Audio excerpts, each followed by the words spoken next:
मानव है मेरे राम। अब मेरे राम, वाल्मीकि ऋषि रामायण का सृजन करने जा रहा है। कैसे हो रहा है रामायण का सृजन?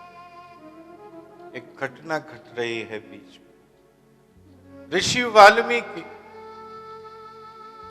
चर्या करते हुए, भ्रमण करते हुए अपने आश्रम से काफी दूर चले गए।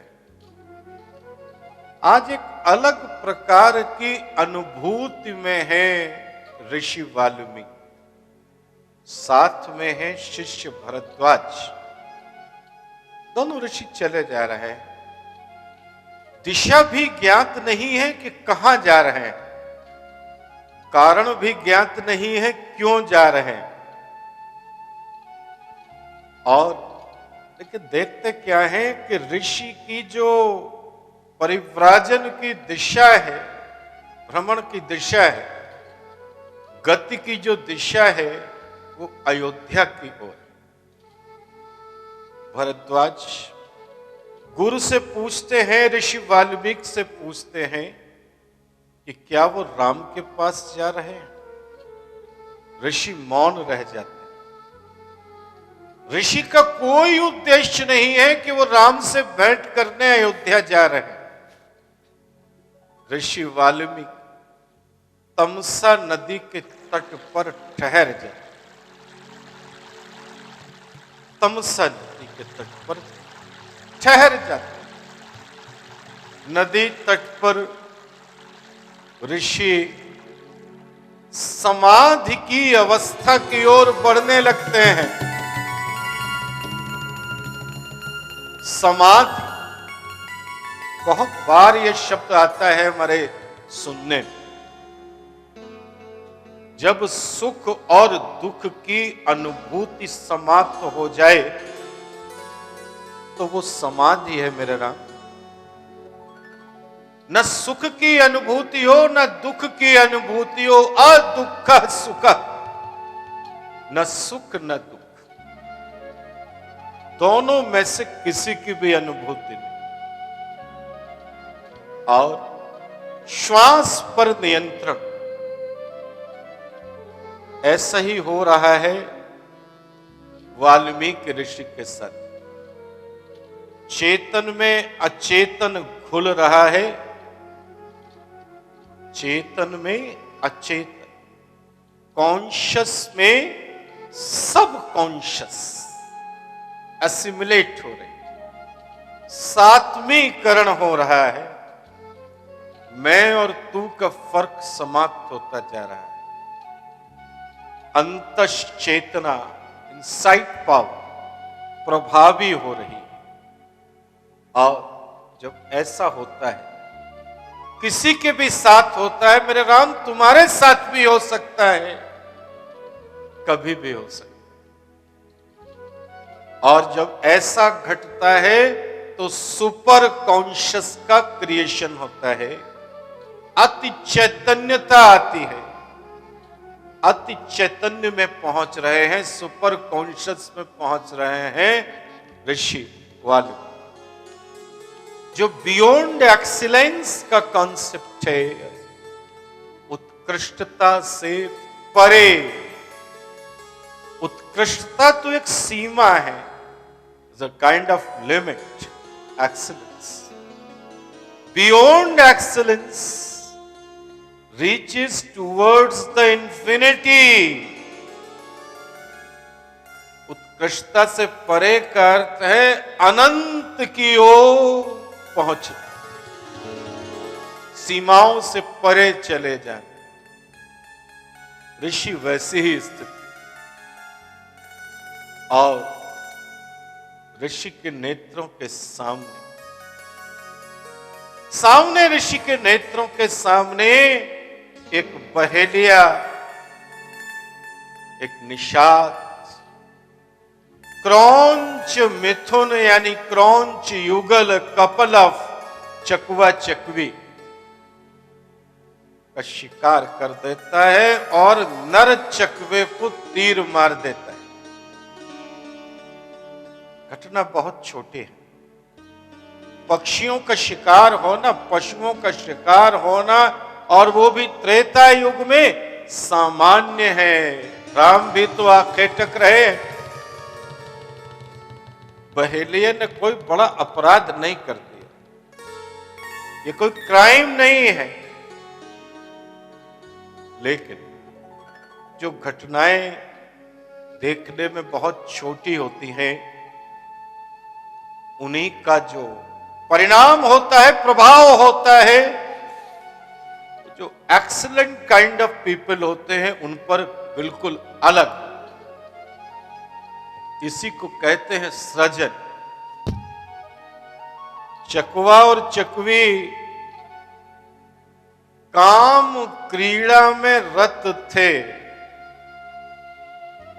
मादा चकवी तीव्र रुदन करने लगी क्योंकि नर चकवे की हत्या कर दी थी बहेली।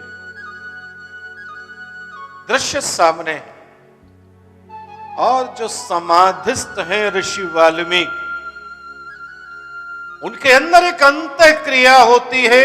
ऋषि की सृजन शक्ति एक क्लिक के साथ जागृत हो जाती है और ऋषि वाल्मीकि एक पल में ऋषि से कवि हो जाते हैं। उनके मुंह से एक श्लोक का सृजन होता है। मां निषाद प्रतिष्ठाम त्वगमा शाश्वती समा। कैसा सुंदर श्लोक है। मां निषाद, हे निषाद, तुझे कभी भी युगों युगों तक प्रतिष्ठा और शांति न मिले, श्राप दे दिया ऋषि, क्योंकि तूने इस चकवे के जोड़े में से एक को जो काम मोहित था, इंटरकोर्स प्रोसीजर में था, निरपराध मार डाला। श्लोक है। और श्लोक कोई कवि कह रहा है, एक सामान्य बात है, लेकिन लौकिक संस्कृत का पहले श्लोक का जन्म हुआ है, ये बड़ी बात है मेरे राम। क्योंकि जो संस्कृत वेदों में है वो वैदिक संस्कृत है, जिसमें व्याकरण के नियम लागू हो भी जाते हैं और नहीं भी होते तो आर्ष प्रयोग कह के छोड़ दिया जाता है। वो ऋषियों की संस्कृत। फिर जब संस्कृत भाषा का निर्माण हुआ, पाणिनि से हुआ, तब जाकर के लौकिक संस्कृत आई, जिसे हम और आप थोड़ा बहुत बोलते सुनते। ये जो रूपों का निर्माण हुआ, सातवते तंतुतान, और जो व्याकरण के नियम बने, कोई अणची बना और तमाम नियम बने, ये इसी प्रक्रिया का आगे परिणाम। तो लौकिक संस्कृत के प्रथम श्लोक का जन्म हो रहा है वाल्मीकि के मुख से, और ऋषि कवि हो। मेरा तो स्पष्ट विचार है मेरे राम कि कर्म, स्थान और काल, कर्म, स्थान और काल के समन्वय से ही स्वयं की नियति प्राप्त होती है। हर व्यक्ति की एक नियति है, एक उसका प्रारब्ध है। प्रारब्ध अनसीन नहीं होता है। प्रारब्ध सदैव संकेत देता है, लेकिन जो मूढ़ है, जड़ है, उस संकेत को पकड़ नहीं पाता। हाँ, नहीं पकड़। जो अल्केमिस्ट है पाउलो का, उसमें देखिए हर पल संकेत मिल रहे हैं। पूरे रामायण में संकेत हैं। महाभारत में संकेत है, एपिक्स में है, मैथोलॉजी में है, और जिन्होंने संकेत को पकड़ लिया है वो अपनी नियति तक पहुंच गए। इसीलिए मैंने पहले भी कई बार कहा है मेरे राम कि भाग्य और नियति अलग है, एक नहीं। नियति को पकड़ना पड़ता है, हर व्यक्ति को अपनी नियति पकड़नी होती है। ऋषि वाल्मीकि ने अपनी नियति पकड़, बहुत से ऋषि हुए हैं हमारे प्राचीन काल में, कुछ को हम जानते हैं और बहुत महत्व के साथ में उनका उल्लेख करते हैं, लेकिन न जाने कितने ऐसे ऋषि हैं जो काल के गराल में खो गए। वाल्मीकि अमर हो,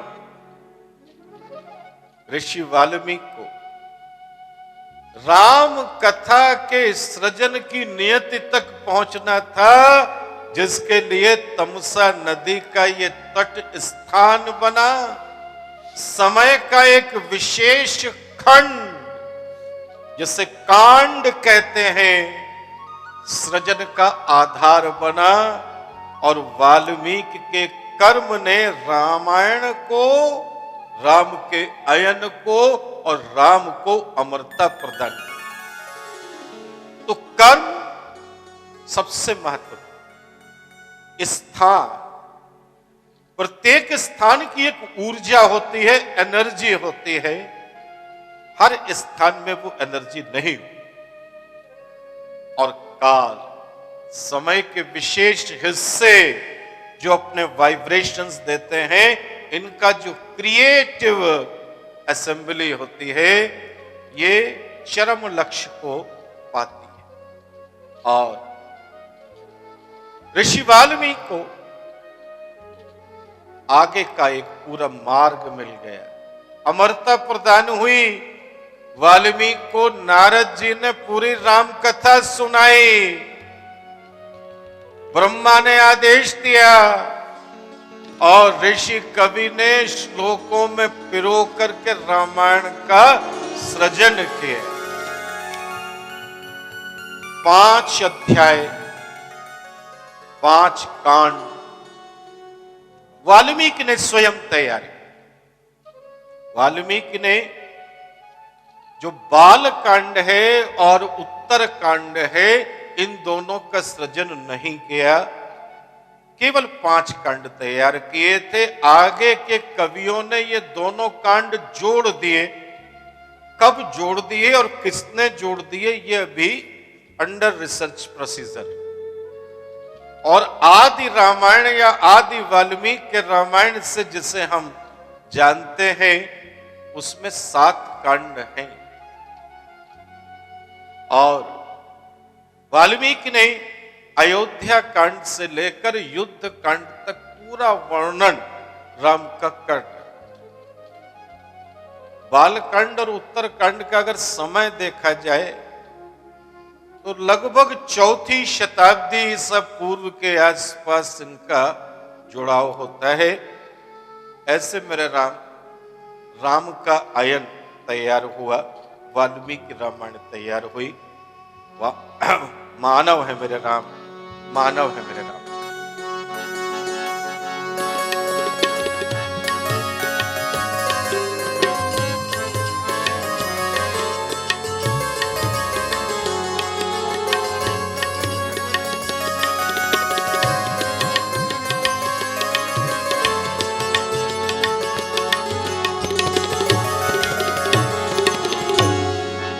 मानव है मेरे राम।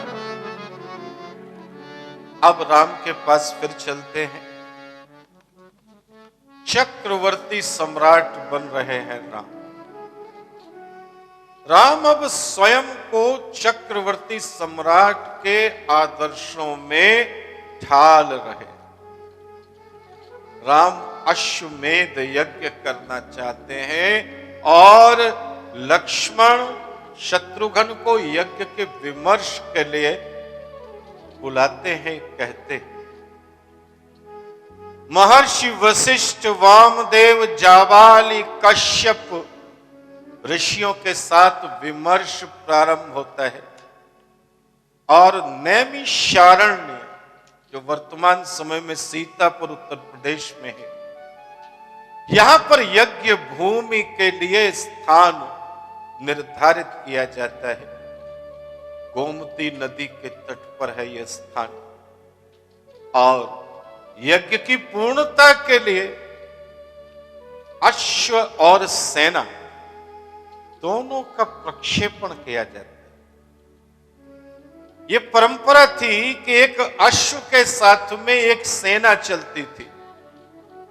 चक्रवर्ती सम्राट की जो मूल दस्ता होता था सेना का अश्व के साथ में, उसमें केवल 400 सैनिक होते थे, बाकी सेना पीछे हो।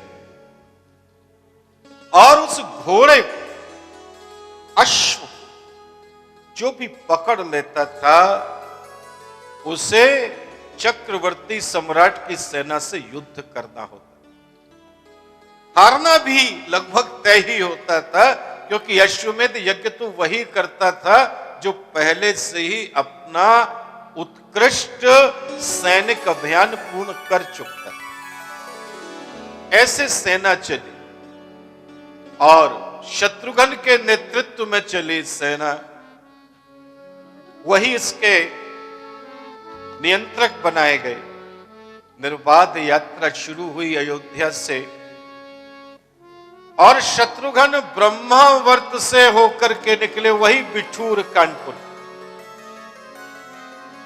यह क्षेत्र तो वैसे ही कौशल राज्य के अधीन था, इसलिए यहां पर किसी चुनौती की बात तो किसी के मन में थी ही नहीं।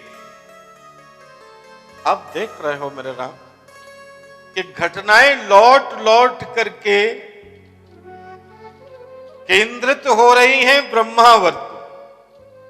शत्रुघ्न और ब्रह्मावर्त और सीता और लव कुश का एक पूरा संगमन सा बन गया है यहां।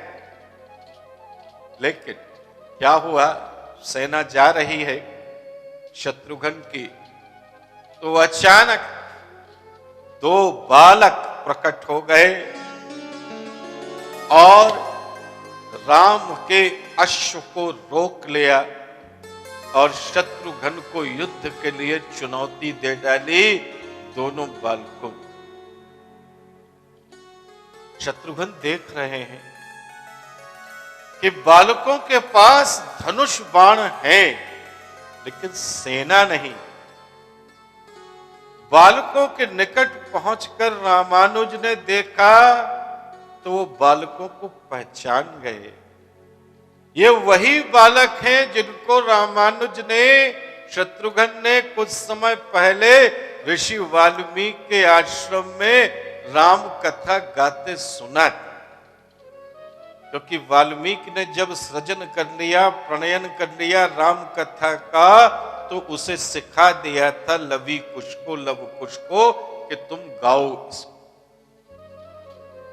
तो ये वही बालक हैं, पहचान गए। लेकिन जो पहचान है वो अधूरी थी मेरे राम।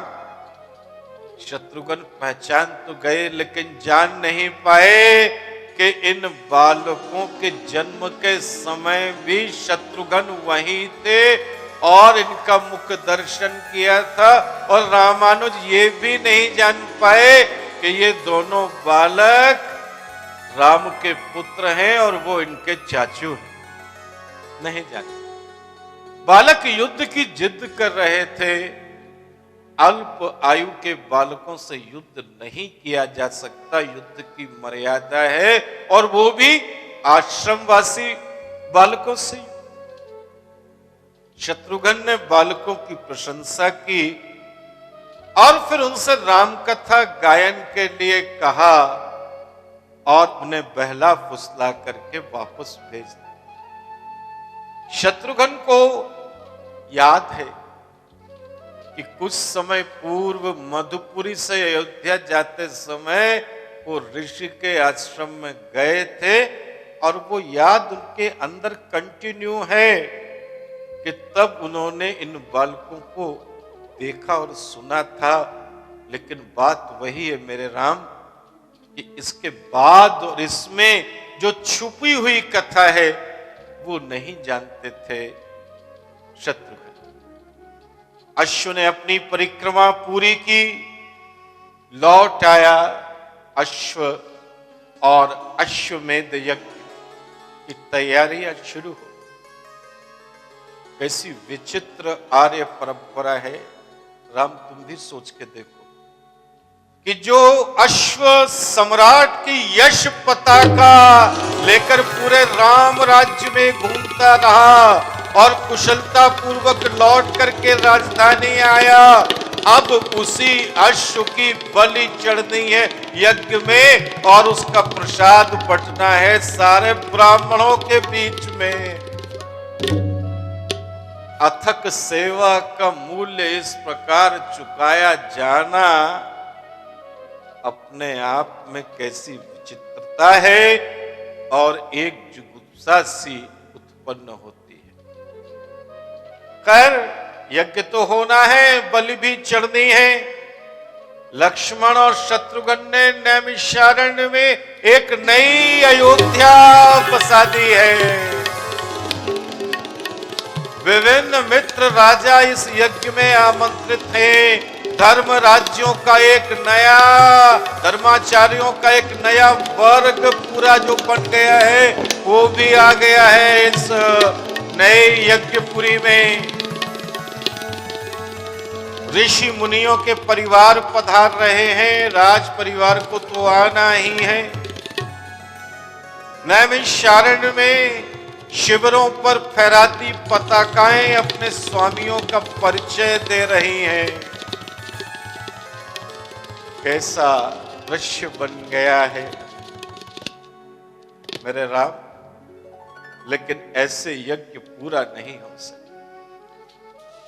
ऐसे यज्ञ पूरा नहीं हो सकता। धर्माचार्यों ने राम को निर्देश दिया है कि यज्ञ से पूर्व सीता की मूर्ति स्थापित की जानी है। सोने की मूर्ति स्थापित करने का प्रस्ताव दिया है। आर्यों की परंपरा है, बड़ी मजेदार परंपरा है मेरे राम। आर्य परंपरा बन गई थी कि यज्ञों की शेष सामग्री का अधिकारी अनुष्ठानिक ब्राह्मण ही होते हैं। इसीलिए जो यज्ञीय पुरोहित हैं उन्हें आदाई कहा गया। यानी यज्ञ में जो कुछ भी सामग्री का प्रयोग होना है और जो शेष रह जाएगी, कुछ तो हवि में चली जाएगी, वो तो धूम्र वलय बन करके चली जाएगी, अग्निदेव उन्हें धूम्र वलय में परिवर्तित कर देंगे। लेकिन जो शेष रह जाएगा उस सब का जो स्वामित्व है वो यज्ञीय पुरोहितों का है मेरे राम। यही जो अवधारणा है, नियम है, धार्मिक कार्यों पर भी लागू होता है।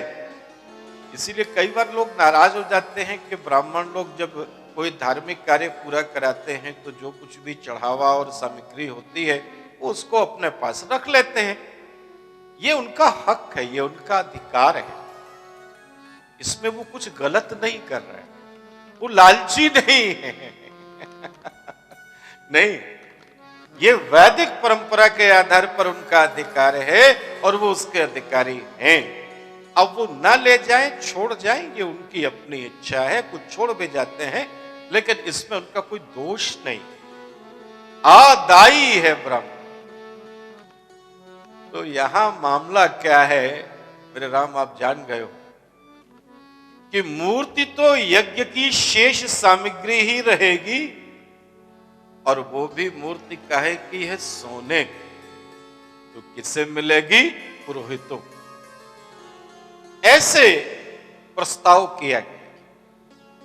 यज्ञीय सामग्री का संकलन भी बड़ी मात्रा में किया जा रहा है।